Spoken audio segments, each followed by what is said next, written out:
Assalamualaikum warahmatullahi wabarakatuh. Nama saya Muhammad Zidan Farhezi dari kelas 444C01 dengan NIM 44210839. Baik, di sini saya akan mempresentasikan analisis gaya komunikasi PS Christopher Tapiheru dalam membentuk personal branding. Oke, yang pertama ada profil PS Christopher Tapiheru.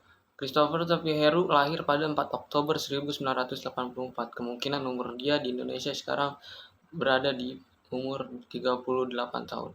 Menurut numerologi, life path number Christopher Tapiheru adalah 9. Dia adalah pemimpin agama selebriti.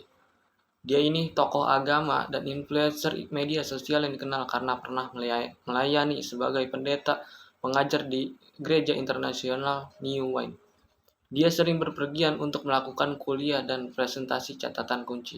Berikutnya ada gaya komunikasi. Gaya komunikasi apa sih? Gaya komunikasi adalah cara seseorang berinteraksi dengan cara verbali dan paraverbali untuk memberi tanda bagaimana arti yang sebenarnya harus dipahami atau dimengerti untuk mendapatkan respon atau tanggapan tertentu dalam situasi yang tertentu pula. Gaya komunikasi dipengaruhi situasi yang dihadapi. Setiap orang akan menggunakan gaya komunikasi yang berbeda-beda ketika mereka sedang gembira, sedih, marah, tertarik, atau bosan. Begitu juga dengan seseorang yang berbicara dengan sahabat baiknya, orang yang baru dikenal, dan dengan anak-anak akan berbicara dengan gaya yang berbeda. Gaya komunikasi terdiri dari sekumpulan perilaku komunikasi yang dipakai untuk mendapatkan respon atau tanggapan tertentu dalam situasi tertentu pula. Kesesuaian dari satu gaya komunikasi yang digunakan bergantung pula pada maksud si pengirim dan harapan dari penerima. Oke, selanjutnya ada macam-macam gaya komunikasi. Yang pertama ada the controlling style. Apa sih the controlling style itu? The controlling style adalah gaya berkomunikasi yang umumnya bersifat untuk mengatur orang lain. Hal ini juga bisa ditemui di atasan karena adanya hierarki atau posisi dari jabatan tertentu. Gaya komunikasi ini juga dapat strategi tertentu yang dilakukan agar komunikan, bawahan, atau karyawan tidak melakukan kesalahan lagi. Sebab komunikasi seperti ini bersifat mengendalikan, biasanya ditandai dengan adanya kehendak dari satu pihak. Hal ini dilakukan untuk membatasi, memaksa, hingga mengatur pikiran orang lain. Bisa disebut sebagai komunikasi satu arah.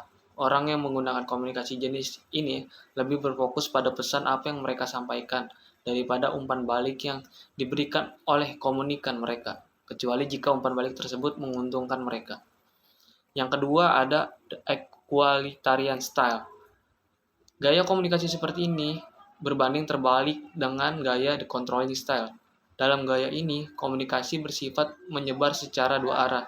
Komunikasi dilakukan secara terbuka oleh seluruh komunikator, tidak hanya dari satu orang tertentu, seperti misalnya dalam rapat organisasi. Komunikasi bersifat terbuka yang mana semua anggota organisasi boleh menyampaikan pendapatnya. Hal ini dilakukan agar semua orang dapat mengungkapkan pendapatnya dengan berani dan saling memberi umpan balik satu sama lain. Yang ketiga ada the structuring. Gaya komunikasi yang terstruktur ini hampir sama seperti penggabungan dua gaya komunikasi di atas.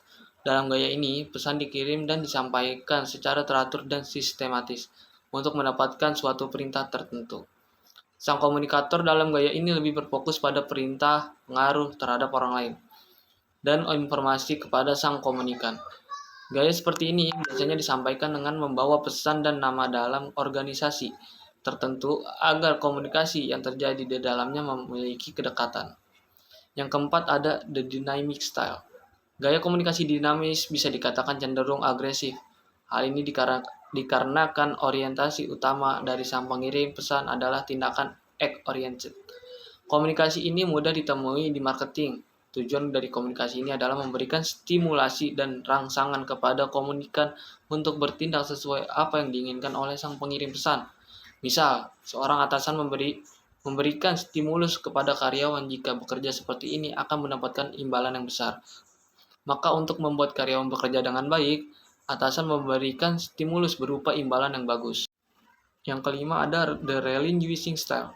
Gaya berkomunikasi seperti ini biasanya digunakan untuk menerima saran, pendapat, atau ide orang lain. Mudahnya, gaya komunikasi seperti ini dapat terlihat ketika ada diskusi atau FGD. Seorang dapat mengutarakan pendapatnya, namun ada satu orang dengan kedudukan tinggi atau yang dipercaya untuk mengatur jalannya diskusi.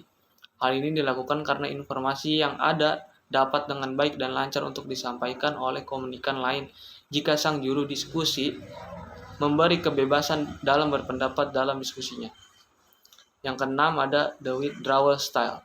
Gaya berkomunikasi seperti ini tidak cocok untuk digunakan dalam lingkup organisasi. Hal ini karena dalam gaya komunikasi ini, seseorang sudah tidak ingin terlibat dalam komunikasi yang terjadi. Alasannya bisa karena sudah tidak memiliki visi, misi yang tidak sejalan atau alasan pribadi lainnya. Ketika semua komunikasi terhenti, maka tidak ada lagi yang bisa didiskusikan dalam komunikasi ini.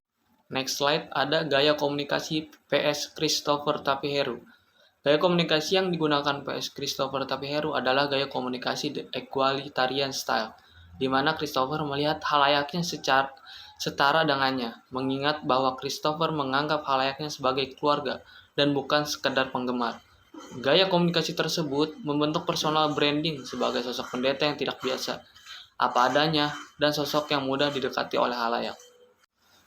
Baik, segitu aja presentasi yang bisa saya sampaikan. Kurang lebihnya mohon maaf.